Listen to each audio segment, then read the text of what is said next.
I keep picturing the upper room like some bachelor pad. Matthew's in the kitchen nuking a burrito, and Judas is sitting at the bar complaining that the girls don't like him. And Peter and Stephen are sitting on the couch eating pizza and watching a ball game. And then Jesus comes in and the studio audience applauds. It's like the old sitcoms, you know.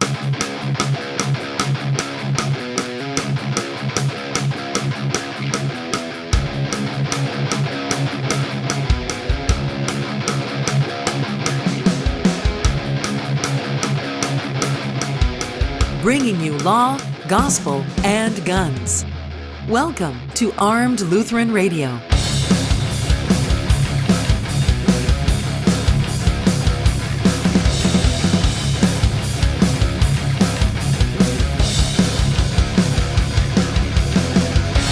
Hi folks, welcome to Armed Lutheran Radio, where we talk about guns, hunting, competition, and the natural right of self-defense, and what God's Word says about the issues surrounding gun rights and gun ownership. I'm your host, Lloyd Bailey, the Armed Lutheran, and this is episode 106, brought to you by Cook's Holsters, American-made custom Kydex holsters with a lifetime warranty and a 100% satisfaction guarantee, cooksholsters.com. Well, thank you for joining me. Thank you for making Armed Lutheran Radio a part of your week. Again, this week, we really appreciate it. I hear there's a football game on today. Did you know that? Any of you hear that? Anybody watching? I'm just kidding. I know there's some of you who are puffing your chests about not watching, and there's others who are puffing about how you are watching. I'm not. And it's not because of the ass clowns who run the NFL or the disrespectful anthem kneelers. I personally hate both teams. So I'm not watching. I'm actually hoping that the game would end in a scoreless tie, or maybe a meteor shower would strike the stadium, and that would be it. Anyway, I try to avoid getting into politics much on this show, but there was something that happened this week. We saw the release of a memo by the Trump administration, which detailed the lengths to which the Obama administration and the federal bureaucracy went to break the rules to advance their agenda, and to try to prevent now President Trump from becoming president. From the memo, we learned that federal agents used a dossier created by a Democrat-paid opposition research team to obtain a FISA warrant under false pretenses, which allowed them to spy on candidate Donald Trump's campaign. And Trump, of course, suggested that the government had done this, and the media, of course, poo-pooed it, and now it turns out it's true. This, along with what we know about Hillary Clinton's misconduct with classified information and her personal email server, and the efforts to downplay it and prevent that from harming her chances in the election, the Democrat Party shenanigans to make sure that she won and that rivals like Bernie Sanders had no chance, it really should give all Americans pause. For those who thought that we could trust our government to have our best interests at heart, really should be thinking twice about that now. The fact is, unfortunately, that nobody's going to pay a price for any of this. Government of, by, and for the people doesn't really exist anymore. The government and those who run it in both parties care nothing about you and me. They only really care about advancing their agendas and maintaining and enhancing their power. That old saying, "We're from the government and we're here to help," it's just so outdated, it's laughable. The elites in government have their own agendas, and this is what many of the founders feared, and it's why the Second Amendment is not an outdated or archaic rule. The Second Amendment is not about hunting. It's not about muskets or militias. You remember the scene from the movie The Patriot where Mel Gibson's character says, he's asked to support a declaration of independence from Britain, and he says, "Why would I trade one tyrant 3,000 miles away for 3,000 tyrants 1 mile away?" Well, that's exactly what we've got. Tens of thousands of government agencies, agents, and appointees accountable to no one. Tens of thousands of tyrants. and it's why the Second Amendment is more important than ever. So what do we got on tap for today? Well, Aaron Israel is back with another self-defense tip for us. Sergeant Bill has a new ballistic minute. Mia's not going to be with us, unfortunately, but that's only because I had convinced her on Friday to spend an hour looking at my ugly mug. We had our first Reformation Gun Club hangout, and we talked about SHOT Show and some cool products that she saw there. And if you're not a member of the Reformation Gun Club, I would encourage you to sign up today. For just $15.17 per year, you'll get access to lots of exclusive content, extended versions of the segments that you'll hear on the show, interviews, and our Clinging to God and Guns segments, discounts from great companies like Inline Fabrication, Gunbox Gun Safes, Easy to See Targets, Talon Gun Grips, Dowtech Force, Armed Lutheran swag, Cook's Holsters, and you'll get access to our closed Facebook group, and we're going to be doing monthly hangouts with members of the cast of Armed Lutheran Radio. So check it out at gunclub.armedlutheran.us. Sign up and come join us for our next get-together. We'll have 4 hours of new content available on the Gun Club every month, and that get-together with Mia is already available today. Pastor Bennett is back with us today for another segment of Clinging to God and Guns. We're looking at an article from Ellen Painter Dollar from Patheos.com, and we'll get started with Sergeant Bill right after this brief timeout. You're listening to Armed Lutheran Radio. We're a member of the Self-Defense Radio Network. Guys, let me take a moment to talk. I want to get a little serious here for a moment. Something really important that you need to consider if you carry a firearm for self-defense. You need to consider legal protection, because if you end up in a fight that ends up resulting in you having to discharge a firearm, even if you don't discharge your firearm, go back and listen to my interview with Paul Lathrop a couple of years ago. Listen to my interview with Marcus Weldon last year. If you are involved in a self-defense shooting situation, even a situation where you threaten to use a gun but don't actually pull the trigger, you may end up in a legal fight after the fact. Even if you're cleared of all wrongdoing, you may find yourself being sued for simply defending yourself. You need to take precautions and to protect yourself and your family. And the way I do it, what I trust, is the Armed Citizens Legal Defense Network. Go to armedcitizensnetwork.org and check them out today. They provide legal protection. They provide money to get you out to cover bail. They provide initial retainers for attorneys. They recommend attorneys for your use in case you ever need to use this service. God forbid you ever do. We carry a gun every day because we hope we never have to use it. This is the same thing. It's a very small fee per year. It's absolutely worth it. Check them out, armedcitizensnetwork.org. It's the Armed Citizens Legal Defense Network. Use the promo code ARMEDLutheran25 and you'll save $25 off your first year's dues. Check them out today. Don't delay. If you're carrying a gun for personal protection, you cannot afford to not have some sort of legal protection as well. Armed Citizens Legal Defense Network, armedcitizensnetwork.org.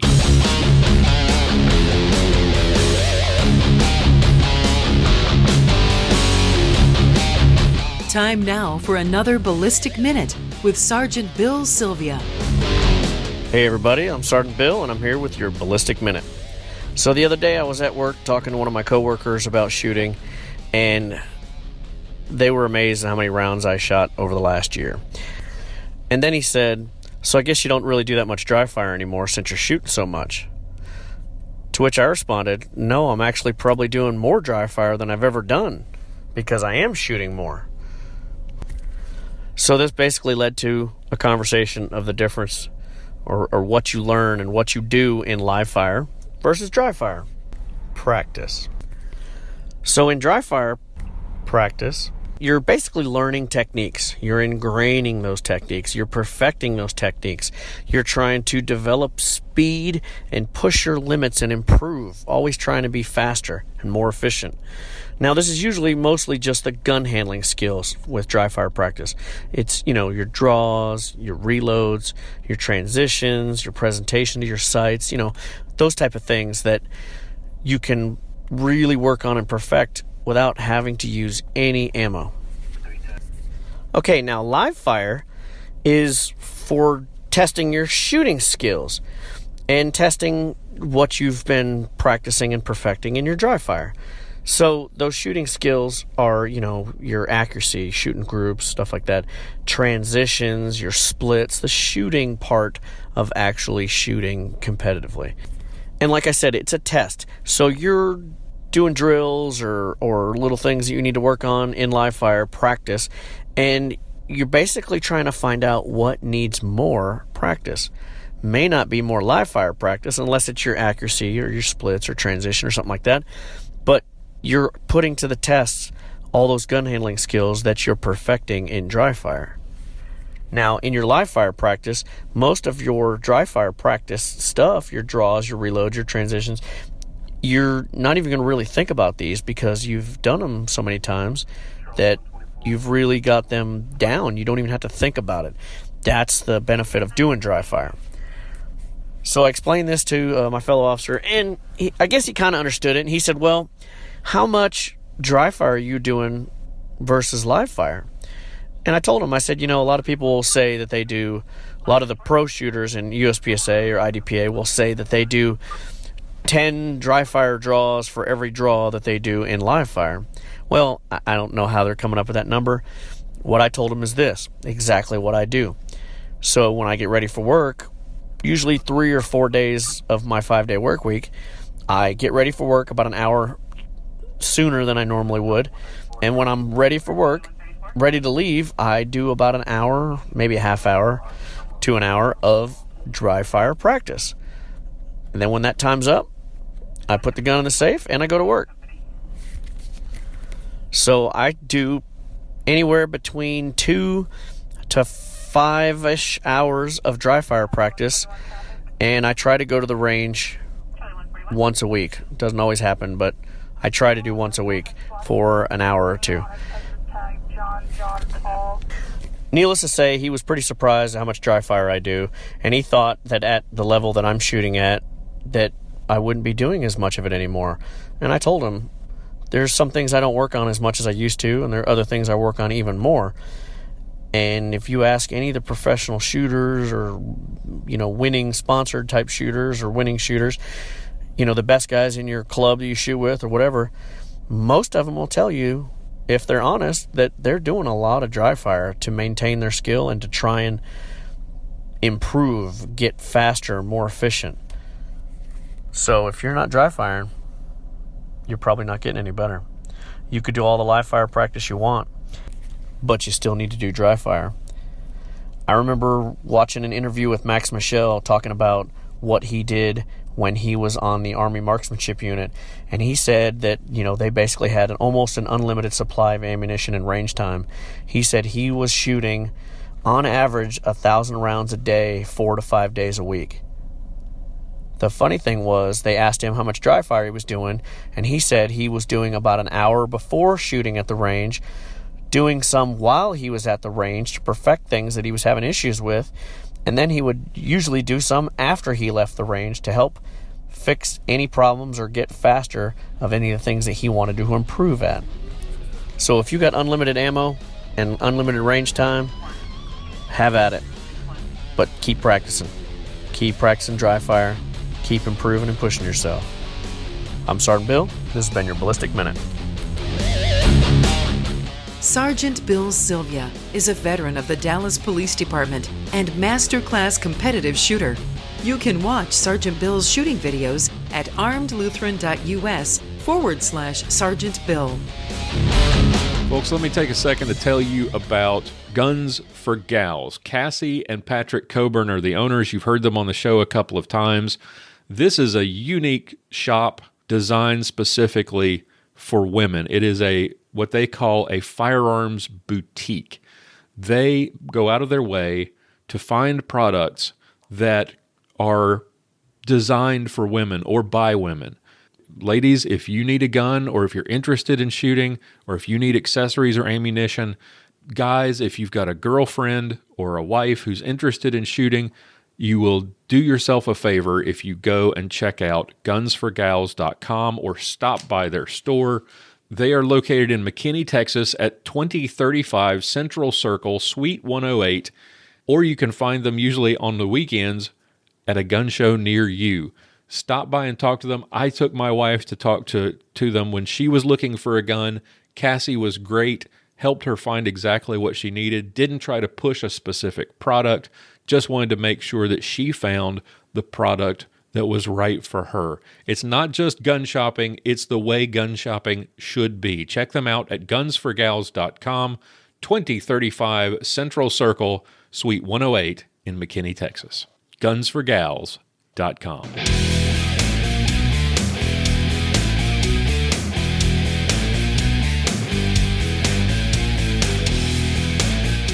It's time for this week's self-defense tip from Aaron Israel of Fundamental Defense. Hey folks, this is Aaron Israel with Fundamental Defense here with your personal defense tip of the week. This week I want to take another look at an incident that occurred in 2016 that I believe I talked about right after it happened on the show. If you go back and look through the archives, you can probably hear my initial thoughts on it. But I think it's something that needs to be looked at again, and it came up into my memory because the guy who was involved in the situation was finally sentenced. And unfortunately, he didn't get the death penalty, in my opinion, but that's neither here nor there. A U.S. Army soldier from Fort Hood was sentenced Thursday to 75 years in prison for the May 2016 murder of a Good Samaritan in the parking lot of an Arlington, Texas pharmacy. Ricky Chambliss Braden, 24, was found guilty in the 213th Tarrant County District Court by Judge Lewis Stearns Wednesday in the shooting death of 35-year-old Anthony T.J. Antell Jr., a husband, father of three, and former U.S. Marine. Braden will serve 75 years in prison for Antell's murder and a concurrent 20 years for shooting his wife in the same incident. So just to take a look back at what actually happened in this incident, because I think far too many people are just an opportunity away from making the same mistake that this Good Samaritan did when intervening on behalf of a third person or intervening in general in a crime when your life is not directly in danger. So what happened is that this disgruntled husband drives up from Killeen in Fort Hood and comes to Arlington to a Walgreens pharmacy where his wife, who he's having some kind of a conflict with, is working at the time. He goes into the Walgreens and shoots his wife, and not fatally, she didn't end up dying, and tries to leave, runs out to his car and tries to leave.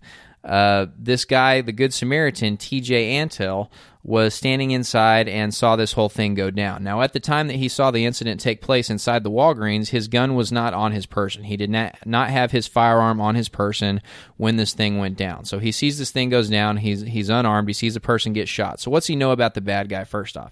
Well, he knows he's there to commit violence because he just saw him shoot his wife. And he didn't know it was his wife. He doesn't know the situation. But he knows this guy is coming to do violence and is armed and is willing to shoot someone.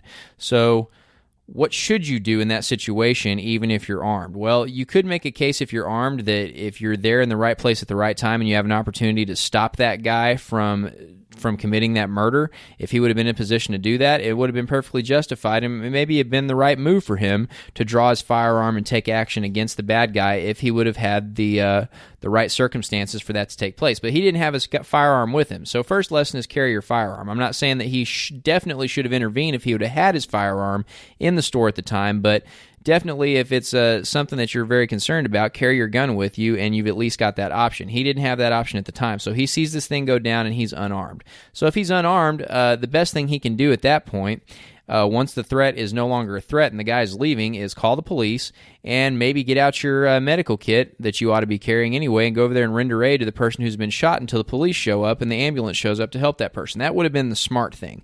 But what TJ did, unfortunately, which led to his very tragic demise, and I don't mean to cast any dispersion on him. He was, from all intents and purposes, for all accounts that I've read, he was a great guy, and I don't put him down at all, but I think we can learn from his mistakes, and I think we should. And the mistake that he made is, instead of doing what I just described and calling the police and being a good witness and rendering aid to the person who was shot, he decided to try to intervene after the threat was already leaving the area. So he goes out to his vehicle where his wife and child are and retrieves his firearm from inside the vehicle and goes and confronts this guy as he's trying to leave. He pulls a gun on the guy gets out and doesn't surrender, instead knocks his gun out of his hand and then shoots him in the head. So that's what ended up happening. He intervened and it didn't work out for him. He lost the fight. Now, I talk about that a lot, both in my blog and my articles and on here, that a lot of people take for granted that just because you get involved and you're armed, it does not mean you're necessarily going to win. You could always lose that fight. The other person could have the drop on you and the circumstances could not work out in your favor, like they didn't for TJ. He got the gun knocked out of his hand and the guy shot him in the head. So if you're going to intervene, which I don't think is a good idea in a circumstance like this where the guy's trying to leave, it's not your job to do a citizen's arrest. Let the police do that. Why would you put yourself in harm's way to protect this guy, to prevent this guy from leaving when the police are probably going to catch up with him down the road anyway, and they can have the gunfight with him, right? They're a lot more prepared for it, and they're probably going to roll 3 or 4 deep when they go to take the guy down. So why would you do that? There's not a risk-benefit thing there that makes a lot of sense to me. The ROI on investing your life and trying to put that guy away just doesn't make a lot of sense to me. So that's not a very good thing to do. But if you are going to do that, you got to be ready to take action. If you point a gun at somebody and try to make a citizen's arrest, which is usually not a good idea anyway, when they don't comply, you better be ready for what happens if they don't comply. And obviously, TJ wasn't ready for what happened if he didn't comply because he let the guy close enough to knock his gun out of his hand, right? So that's a situation where he probably should have shot him as soon as the guy didn't comply. If you're going to intervene like that and it doesn't go the way that you think it's going to go and you're not able to de-escalate the situation with your firearm, you've got to be ready to take action and pull the trigger. So don't get involved in it in the first place is my advice, but if you find yourself in that situation, maybe you make an emotional response and you go out there to try to stop the guy, which I'm sure was a very emotional response for TJ. Once you're in that situation, you have to be ready to take whatever action is necessary, and you got to pull the trigger if you need to pull the trigger when the guy doesn't comply with you. Otherwise, there's no point in pointing the gun at him. It's a waste of time. So he made a lot of mistakes here. So my advice to you is that if you are going to intervene on behalf of a third party, make sure that the risk that you're taking makes sense for what you're trying to accomplish. So I've got a friend of mine who held a guy at gunpoint because he saw the guy beating the crap out of his wife in a public street on the day after Christmas. He pulled a gun on the guy and held him at gunpoint until the police showed up, so it went his way. But I guarantee you, if the guy hadn't complied with him and had tried to fight with him, that guy probably would have gotten shot. And he could have even lost that fight, too. That would have been an option there. That's always a thing you got to think about, is you might lose the fight. But be prepared to take whatever action you need to take, and don't intervene in situations like this, because think about it. The guy was no longer a threat to anyone except himself at that moment, right? He had already gone in and shot his girlfriend, and he was trying to escape in his vehicle and leave the parking lot when the guy confronted him. So not only did he stand in front of a vehicle, he let the guy get out and get in contact range with him and had a fight with him and lost it. So what was the point of doing that? What was he trying to prevent that wouldn't have already happened if he'd stayed out of it to begin with? If he'd have called the police would have met up with him down the road. Maybe a gunfight ensues, maybe not. They either shoot him or take him into custody, and the threat is stopped, and there's only one person shot instead of 2 people, and there's only one potential victim instead of the guy who gets shot, the girl who gets shot, and then the family members of both who have to deal with that fact. So he escalated the situation when the results wouldn't have been any worse, or would have been a lot better if he would have just called the police. So if you can call the police and stay uninvolved, if you're not in direct threat to your life and nobody else is in direct threat of their life, this guy had already shot somebody. Nobody else is in danger after he's already shot someone who's trying to leave. Let him go and then let the police deal with him. That's my advice to you. But I think a lot of people have a hero complex when they think about concealed carry. They want to be that guy who stops the terrorist. They want to be the hero who runs into the sound of the guns and stops the bad guy. And show me a hero and I'll write you a tragedy is a quote that I always like to think of. So, you can be heroic, and most of the heroes that I know of are no longer living. I mean, they were either killed in action overseas, or they did something like this, and we read about it and we talk about it. And this guy's absolutely a hero. It was a heroic action that he took, but it wasn't necessarily a very smart action that he took. So it's not always one and the same. So don't let that hero complex lead you to make a bad decision like TJ did. If you can stay uninvolved, stay uninvolved. It's always better to let the police deal with it if you can. And if you don't have anything to gain that wouldn't otherwise be a thing if you stayed uninvolved, then don't do it. So be smart about the kind of risk you take, especially on behalf of a third person. You can read this story at arlingtonvoice.com, and the links to it will tell you all the details about the incident. But read up on it and think about, what should I do if I see an incident like this? And it could be a robbery, it could be a shooting, something where your life is not directly in danger and you're going to intervene on behalf of a third person. Is it really worth it? And what are the circumstances in which you would actually take action? That's your personal defense tip for the week. Thanks for tuning in. Aaron Israel is a Personal Defense Network contributor and owner of Fundamental Defense. You can find out more and sign up for any of Aaron's classes at fundamentaldefense.com.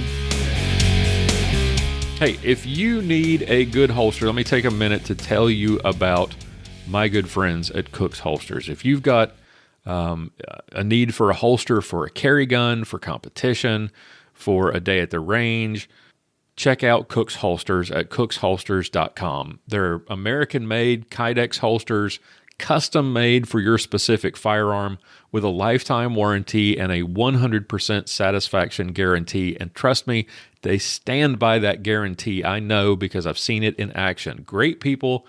You've heard Bob Cook on the podcast a couple of times over the last couple of years. He usually comes in at the end of the year on our Christmas show and talks about what's new for the coming year. He makes a fantastic product, and you will not be disappointed. Trust me, I have been using their holsters for years. I found them when I started doing reviews of holsters back when, in the pre-podcast days, back when I was blogging, and I love the product, and I trust it with my own life. You should give them a shot as well. Check them out at cooksholsters.com. Use the promo code ARMEDPODCAST and get 10% off your order. Check them out, cooksholsters.com today.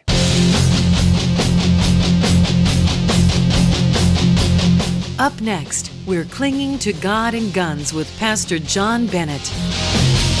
Welcome back to Armed Lutheran Radio. Time now for Clinging to God and Guns, where we analyze, dissect, debunk, and destroy those who would use Scripture to support a position in the gun rights debate. We do the dirty work so that you don't have to, basically. And joining us, as always, John Bennett, the pastor at St. John's Lutheran Church in Willow Creek, Minnesota. Welcome back, Pastor. Thank you, Lloyd. Ready to jump into the sewer of stupidity. Well, we did delve into that cesspool of heresy and paganism, pathos.com. And this one's been on our list for a while. It's by Ellen Painter Dollar, and Ms. Dollar is listed as a progressive Christian. Shocker. A writer focusing on faith, parenting, family, disability, and ethics. I think we have about 6 or 7 on the list from her, but we just never felt the desire until now to torture ourselves by reading any of them. I'm just a warning up front. I'm fully expecting to violate the 8th commandment repeatedly during this episode, so, Pastor, I'll be making a full confession when we're finished. Well, and you need to get ordained so that you can receive my confession as well. But right. But so much for the confessional seal, since we're sharing this with all 12 of your audience members. So that's true. But here's the thing, she blogs about ethics, and yet she's pro-choice. Yes. She has a lot of posts about, she has this disability, which, sure, feel bad for you, but, she has like an entire blog post about, ranting against parents who post pictures of their kids, when they have a break and get a cast, and posting it on Facebook because it's offensive to her because of her disability. And she takes her disability and really gins it up to play the victimhood card, and it's just, Ugh. I could only take so much. I read briefly through a few of her blog posts, and it was, yeah. I'm sure she is a very nice person. Right. That's putting the best construction we can come up with. I could cite and have cited statistics about why I support common sense gun reforms, such as banning of high capacity magazines and so-called quote unquote assault weapons, and closing all loopholes that make it possible for those prohibited by law from gun ownership to easily obtain guns. Statistics about how much more likely gun violence, including suicide, is in homes where there are guns, about the percentage of all Americans of all political persuasions who support universal background checks, somewhere around 80 to 90%, and how many thousands of people have died from gun violence since Sandy Hook Elementary School massacre last December. That was estimated at more than 24,000. Can you smell that? That is Let me get my thick BS. I started to say, let me get my hip waders. God. Oh my she gosh! Well, at least barreling right out of the gate. At least she was, kind enough to put assault in quotes, under assault weapons. But That did surprise me. are there any loopholes that you can think of that make it easy for a person prohibited by law to obtain guns? No, and that's the thing. If you can legally buy a gun from another private party, that's a loophole to her. Right. And that's a loophole to any anti-gunner. If you can do it without the government snooping in on it and controlling it, then it's a loophole. If you can do it on the internet without immediately having to go through a background check with the purchaser, never mind the fact that you have to do it to actually pick it up from your local FFL, that's a loophole. Oh, you mean I can't have it shipped directly to my home? No. Dang it. I know. There goes all my hopes and dreams of illegally acquiring, a firearm. Well, I love these facts because, and just for our listeners, state of mind here, this was written in September of 2013. So this is like 9 months after Newtown. So, for each of these facts, quote unquote, the increased number of people supposedly who are likely, or the likelihood of being killed if you have a gun in your house, the 80 to 90% background check thing, the 24,000 deaths, gun violence deaths since Sandy Hook, all of those there are links to where she's backing this up with other articles. But unfortunately, these are all lazy. The homes where there are guns thing links back to the Brady Center. Not a real shocker there. But the link is now dead. Now, you would think if this was really hard, convincing evidence that would be right there. You'd have no problem finding it. Well, my guess is that they've taken it down because it's been thoroughly debunked at this point. Right. The other one, the 80 to 90% claim, that link actually works. And it links to another reliable source, PolitiFact, which decided to take a look at a claim by Gabby Giffords, where she had written an op-ed suggesting that Americans overwhelmingly support background checks. And they list, PolitiFact says that this claim is true. And it's based on some polling information which they provide. But there's an interesting, and this is important for the gun rights debate because you hear this argument over and over again that the majority of Americans support expanded background checks, right? Right. Supposedly, we're in favor of universal background checks. Well, here are some of the polls that are cited, for example, at PolitiFact, and this is where this information comes from. One of the polls from April of 2013 on Washington Post ABC News poll says, would you support or oppose a law requiring background checks on people buying guns at gun shows or online, 86% support. Well, we already have those things, like you just said. So that's not support for expanded background checks. That's support for the status quo. Right. So all of the polls are like that. There's another one. Some proposals would require a background check on anyone attempting to purchase a gun in order to determine whether the prospective buyer has been convicted of a felony or has a mental health problem. Okay, so they're setting you up here, right? Who would oppose this? Right. So please tell me whether you favor or oppose a background check for a prospective gun buyer under each of the following circumstances. And the first question is, at a gun show, 83% support. Again, already required. We've already got that. But it doesn't differentiate. Well, it does kind of get around to differentiating. It doesn't come out and say, do you support background checks for private gun sales, right? It says gun shows and online. So people who say yes are just saying, yeah, I don't want people who shouldn't have guns to get guns. Right? I think most of us can support that kind of thing. But these questions are very vague. So if the buyer's purchasing a gun from a family member, 54% support that. Right? This was 2013 too, so the numbers have changed since then. But even back then, the numbers are not even close to 80, 90%. If you're trying to sell, they do ask a question later, if someone's trying to purchase a gun from another person who's not a gun dealer, 70%, so not 80 to 90%. What's so asinine about all of this is that she throws this number out there that 80 to 90% of people support background checks. Mm-hmm.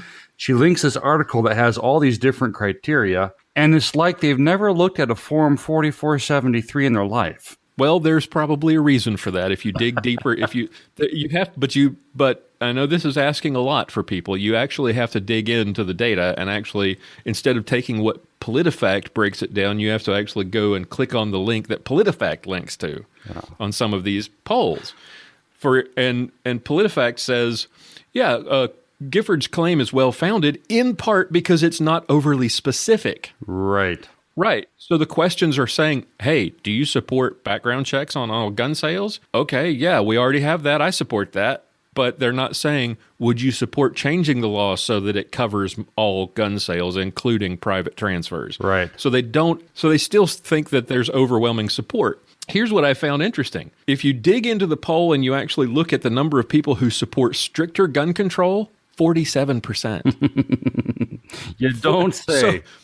So how do you get expanded gun control when less than half the people polled support expanded gun control? Then there's this 24,000 thing, the 24,000 people killed in the 9 months following Sandy Hook. I don't know where you get that number. I could not find anything like that. And since, 11 to 12,000 people are actually victims of homicide by firearm in a year's time. Right. I think we can safely say that the 24,000 in a month is BS unless she's counting suicides, which are not gun violence. Right. And there's undoubtedly that's what she must be doing because average in a year, including suicide, is 33 to 34,000, and she's listing 24,000 based on a 9-month period. So I found it funny that of the 3 links that she provides in the opening paragraph, 2 of the 3 are dead. So, reliable sources, all of them. Yes, I support the passage of basic legislation to promote gun safety and stem the bloody tide of gun-related violence because of facts about gun violence. Facts. She should put facts in quote. And what most Americans want as opposed to what a vocal minority wants. A minority largely made up of so-called, quote-unquote, constitutionalists who are convinced, first, that we would be safer if more people owned guns, and second, that any limits on private gun ownership violate the Second Amendment. That darn Constitution. And she sure as hasn't done her homework on this because there is a direct correlation between a decrease in quote-unquote gun violence and an increase in the number of firearms owned in the country. Well, I was gonna say, haven't we seen the number of guns go up as violent crime has actually declined at the same time? Shouldn't we have seen the opposite? I guess so. We should all be dead by now. Totally. We've got more guns than people in this country. We should be dead 2 or 3 times Exactly. over. So back to our article where we'll finally get to here in a... No, she's not. Yeah, she will actually get to some theology here in a moment. Theology in quotes. That's exactly right. But behind the statistics is another, more important reason that I support gun law reforms. That reason is Jesus Christ. All right, this should be good. Her theological reasoning is as predictable and ignorant as her political reasoning, so this is going to be fun. Grab your bottle of gin. This is going to hurt. Jesus told us that the, quote, meek and the, quote, peacemakers, not the confidently well-armed, will inherit the earth. Yeah. So What's this is from the Sermon on the Mount, the Beatitudes in Matthew 5. Who are the meek and the peacemakers that Jesus is referring to here? Well, I happen to have in my hands right now a book titled The Sermon on the Mount, written by Dr. David P. Scare, who is one of the foremost experts on the Gospel of Matthew within the Lutheran Church Missouri Synod. And reading up on these 2 specific Beatitudes, it's the 3rd and the 7th Beatitude. When it comes to the meek, he speaks of, Jesus looking at the inward condition of the heart, that the meekness that is spoken of, I'll just read directly from the book. The meekness of the 3rd Beatitude refers to an internal condition of a person before God and known only to him. The invitation to come to him is offered by Jesus in this humility and is shared with those who place themselves under that burden. In Jesus' inheriting the land, promises made to Abraham finally come true. And then he goes on to say that this idea of inheriting the earth is a reference to receiving sonship in the kingdom of heaven, to receiving the inheritance promised to those who in faith depart this life. So that's for that beatitude, this idea of the peacemakers. Jumping ahead to the 7th beatitude, he writes, then in what sense can the plural peacemakers be explained? It means that the followers of Jesus become in him God's instruments of reconciliation with the world, with the idea that, and these are my words, with the idea that the child of God then proclaims the gospel to anyone that they possibly can. And by that, people are then reconciled to Christ. So the peacemaker is not someone who is like breaking up fights. It's not the linguini spine pacifist. It's somebody who's sharing the peace of God with the world. Right. So, no surprise, she's taking something that is to reflect God's grace and a promise through faith and putting a political spin on it. Jesus turned on its head the Old Testament ideal of violent retaliation, an eye for an eye, which, let's face it, also a very human ideal, in that most of us nurture revenge fantasies regularly. That's projection, I think. Even if not of a violent nature, Jesus said instead that we ought to make friends with our enemies and turn the other cheek. This is so incredibly irritating because, we see this before. And I don't know, maybe it just took me this long to really pick up on this, but it seems that in so many of these articles, they automatically assume that those who support the Second Amendment have this nature in them that they seek vengeance on anyone who would do them wrong, because it's brought up time and time again. Yep. The confusion about self-defense and revenge, and seeming to think that, well, if you want to defend yourself, you must want to take revenge on the person who's attacking. Or you're just, some whack job who's walking down the street with a pistol on his hip looking to start a fight. Right. What's the eye for an eye thing? What is Jesus talking about there when he says, when he refers to the eye? You've heard it said, an eye for an eye. Well, Jesus quotes that passage from Leviticus during the Sermon on the Mount, so it's actually within the same chapter of Matthew's Gospel that she alludes to earlier and does so quite poorly. We get to the end of Leviticus chapter 24, and it says, whoever takes a human life shall surely be put to death. If anyone injures his neighbor as he has done, it shall be done to him. Fracture for fracture, eye for eye, tooth for tooth. Whatever injury he has given a person shall be given to him. So this actually isn't speaking of vengeance. It's speaking of just punishment. That if you intentionally inflict injury upon your neighbor, you should receive the same injury in kind as punishment for your wickedness. So what Jesus is saying here, then jumping ahead to John chapter 5, you have heard that it was said, an eye for an eye and a tooth for a tooth. So let's think of that in context of Leviticus 24. But I say to you, do not resist the one who is evil. If anyone slaps you on the right cheek, turn to him the other also, and so forth. So what we see here, and this, I actually never taken the time to compare the two passages before, so this is actually giving me a little bit of a new understanding, that what Jesus is saying here is to no longer require that punishment of retribution.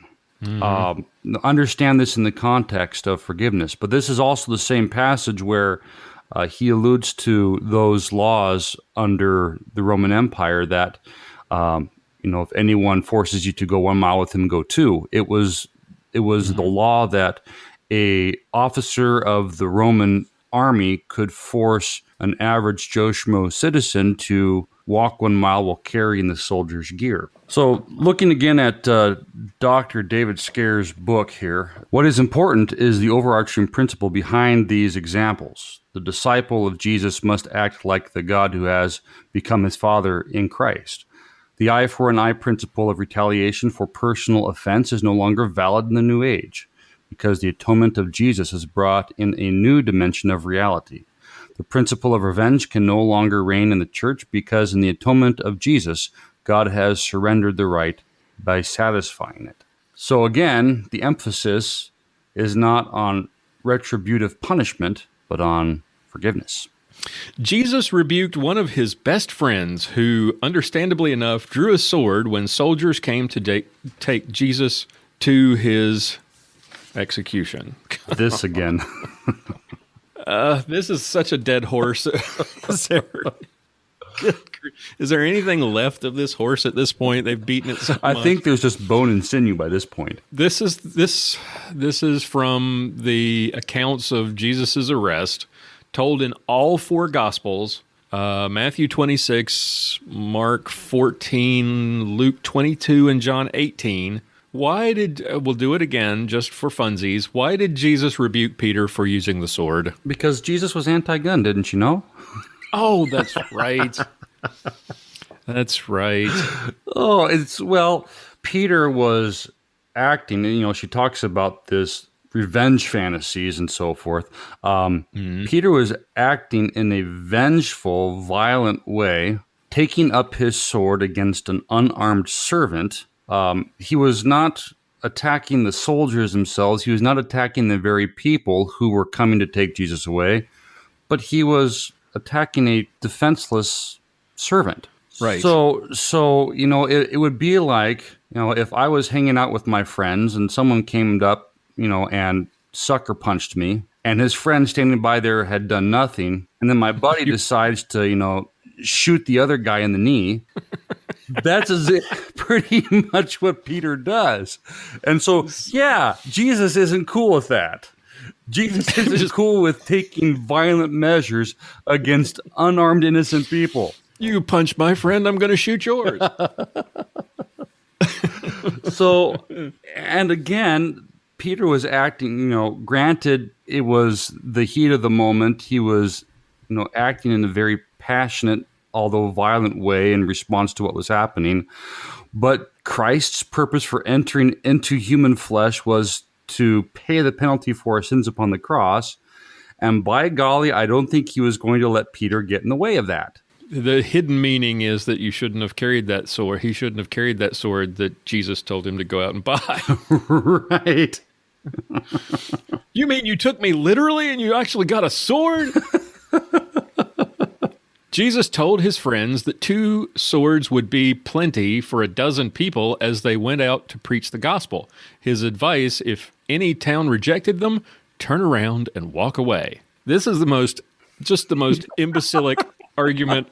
This is the opposite of that stupid Steven Anderson thing about 2 swords, 2 guns being enough. Right. Jesus is preaching sword controls. Only 1 gun or 1 sword for every 6 people, right? You got to ration the guns. This next one is really, this is over the top. Jesus, and she's quoting, calls us to a life of risk-taking and vulnerability, of sharing ourselves and letting down our defenses so that healing may occur. That's a quote, she says, from a beautiful reflection by Bromley McClanahan on how school employee Antoinette Tuff thwarted a potential shooting by talking to a heavily armed man, by treating him as a human being, not by meeting his firepower with her own. Well, she didn't have any to be. Right. I mean, let's be honest, she was in a school, so she didn't have any firepower of her own. So where on earth does this psychobabble come from? Where in the Bible does it say that Jesus is calling us to a life of risk-taking and sharing ourselves and letting down our defenses? I need hip waders for this. This is... my God. Well, I'm going to give just a little bit of the benefit of the doubt here. Okay. We are called... Putting the best construction on everything. Putting the best construction on everything. The gospel is something that does make us vulnerable if we share it as we ought, right? Right. Jesus tells his disciples that you will be hated by the world because of me and your faith in me. So in that sense, yeah, we're called to live a life of risk-taking and vulnerability. This idea of sharing ourselves, well, I guess if you said, love your neighbor as yourself, you can understand it in that sense. But what we are to share is the love of Christ. Right. Letting down our defenses so that healing may occur. It's not my call to bring you healing. It's my call to bring you the gospel, which in turn brings healing to your souls. It's like they took Jesus, threw a bunch of sugar in the bowl and said, here you go. This is how you're to live your life. I've got spiritual diabetes from reading that sentence. Diabetes. Addressing this Antoinette Tuff thing, God bless her for doing what she did. She didn't really have any choice. It was that or run. But how do we treat a heavily armed man as a human being if he's already shooting up the place? Right. I mean, this guy came in with a gun. Antoinette Tuff confronted him and talked him down. That's great. But he hadn't started shooting yet. It's not like the kid at Newtown or the guy at Aurora. They weren't in the middle of the heat of a violent confrontation. Right. So how do you preach the gospel to a killer in the act of killing? Again, reminds me of the chapter in Greg Hopkins' book, A Time to Kill, that the only way to minister to a criminal or to someone who is violent is to bring them under control first. Exactly. Yeah, you can't hope to survive the encounter if your response is, as they're shooting and as the bullets are flying, to stand up and say, Jesus loves you, as you take a round to the chest. Stop shooting so I can tell you about Jesus. I mean, if all that you are armed with at the moment is your intellect and your words, use them to the best of your ability in the glory of God. Mm-hmm. But, if you look at Columbine, where you had these psychopaths who intentionally targeted students who confessed faith in Christ, that didn't, it protected them for their eternal salvation, but not for their temporal salvation. The guy, wasn't the Umpqua College or the Umpqua Community College guy in Oregon? Didn't he go around asking everyone if they were Christians before shooting them in the head? Yes. Jesus continually rejected the role his friends wanted and expected him to fulfill, the head of a conquering army that would forcibly drive the Romans out of Israel, to instead heal and feed and remind his people to whom they belong. And why did he do that? It's because he wasn't just one of the guys. He's Son of God, the third person of the Trinity. He was going to die on the cross for our sins. That's not exactly something we can do. It's a little bit different. Right.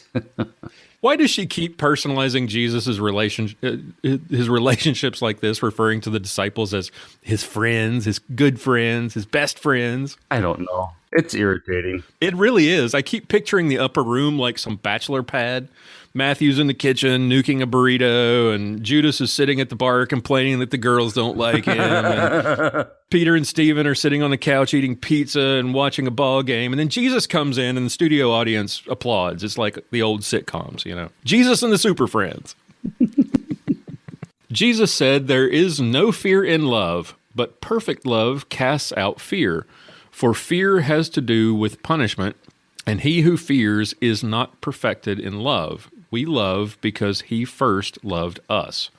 From John chapter 4. Hold on just a second. That does not ring true for me. I think that's 1 John 4, and she is actually saying that's Jesus. Yeah. Yes.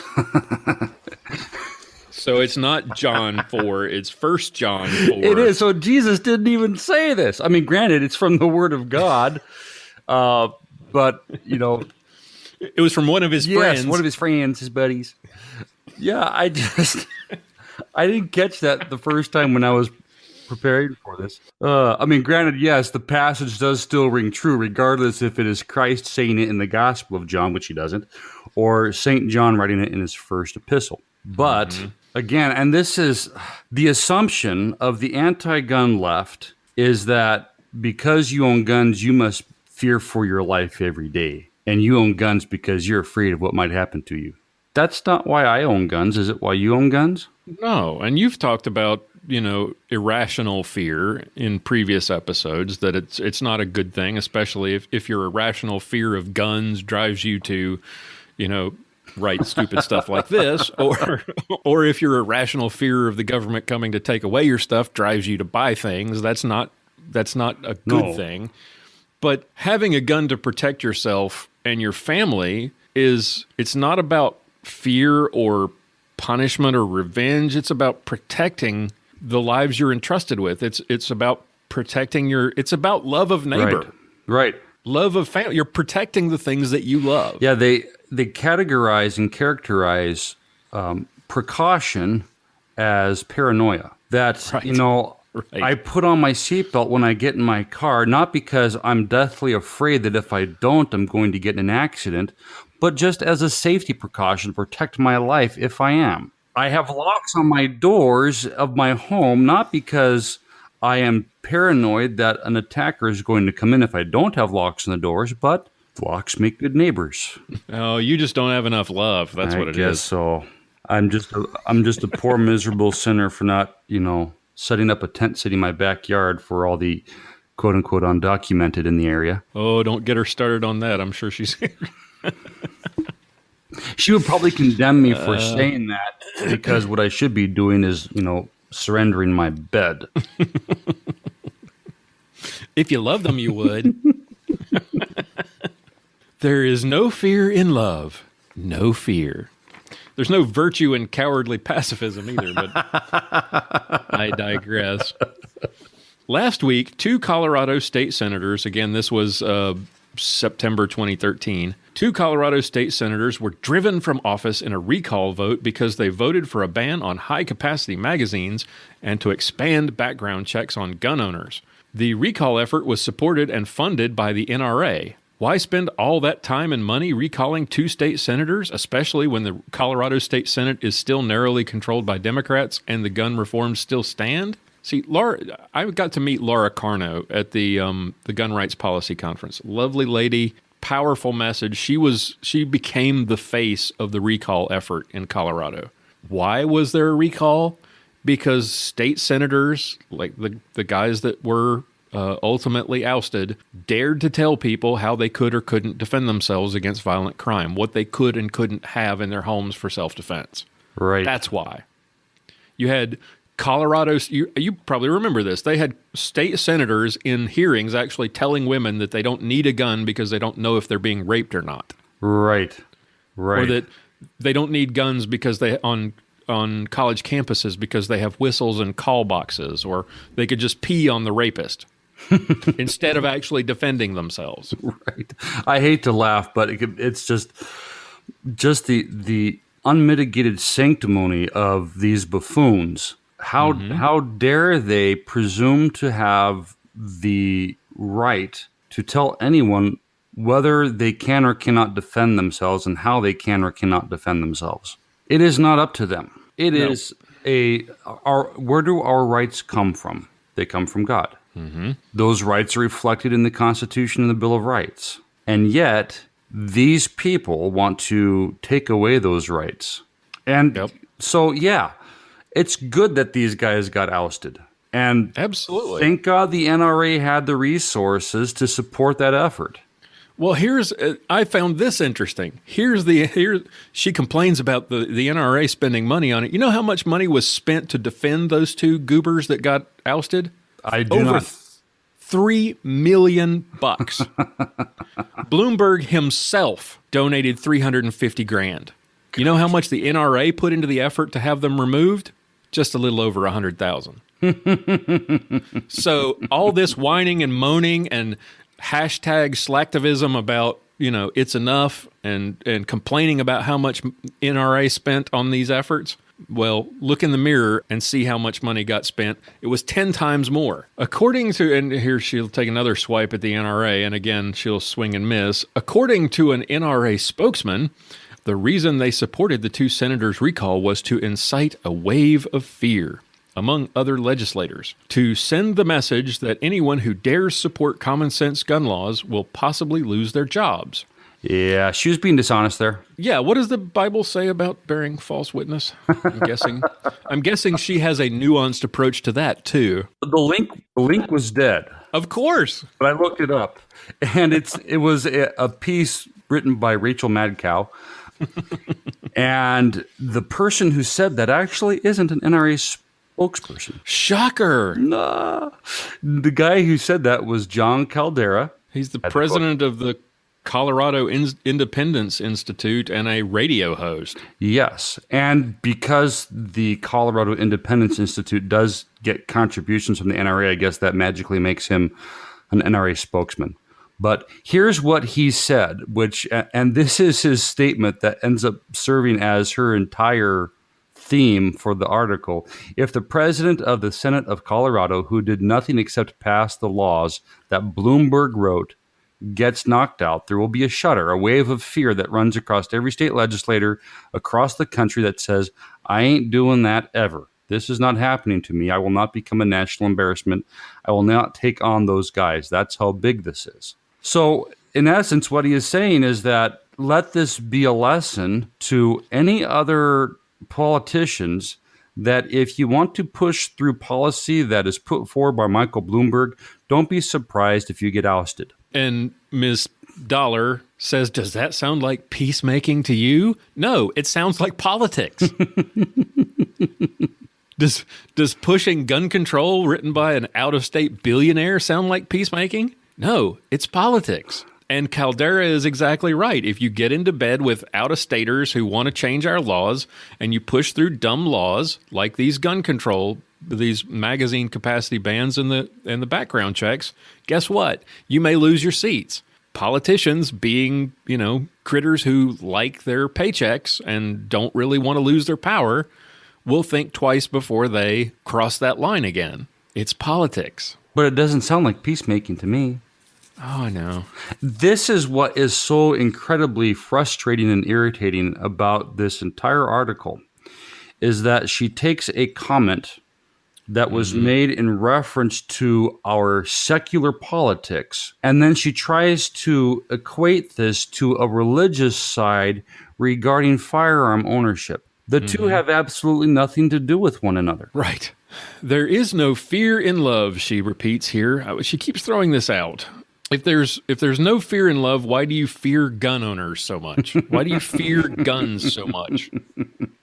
Don't you love your responsible, law-abiding, gun-owning neighbors who want to protect their families? I mean, there's no fear in love, right? I guess not. Jesus Christ is the reason I support gun laws gun law reforms and why I continue to say, month after month after month, that hashtag it is enough. No, Jesus isn't the reason, Miss Dollar. The reason is because your politics. Her politics are her politics are her religion. Right. And then she goes on to say, after that, but that she doesn't allow comments on her "It Is Enough" posts because she's not interested in debating the issues on the blog. Right, I noticed that. I don't allow comments on my monthly hashtag "It Is Enough" post because I'm not interested in debating the issue on this blog. Only rallying more like-minded Christians to our cause. How very courageous. Final thoughts on this? I don't know. My brain cells have been dying as we've been going through this, so I'm not quite sure what to make of it. It's, there is one of her blog posts, which I was very daring to read. The basic summary of it is, when God doesn't speak to me directly, I just go with my gut feeling. Well, your gut feeling is wrong. In Jeremiah 17, it says that the heart is deceitful above all things. Sometimes going with your gut is not the right thing to do. And this is a perfect example of it, this entire article, because all it is, it's virtue signaling. It's taking the talking points from, the Brady Center and, Everytown USA and all that. And it's trying to make Jesus, put Jesus in your corner to support your political positions. All right. Well, I think that wraps it up. If you like what you heard, if you have any comments or any questions, didn't like what you hear, let us know. We'd love to hear from you. Visit our feedback page, armedlutheran.us/feedback. Leave us a voicemail or a voice message. Send us an email. We'd love to hear from you and respond to your comments or questions on the air. Pastor, thank you again for joining us. It was a pleasure, as always. Join us again next time for another edition of Clinging to God and Guns, right here on Armed Lutheran Radio. John Bennett is the pastor at St. John's Lutheran Church in Willow Creek, Minnesota. For more information, visit stjohnswillowcreek.org. And that's going to wrap it up for this week's show. Thank you all for listening, for downloading, for subscribing. Thank you to our fine sponsors who make all this possible. Thank you to my awesome cast of contributors. And thank you, dear listener, for listening, for downloading, for subscribing. I hope you'll join us again next week. Until then, keep shooting, keep praying. We'll talk to you next time.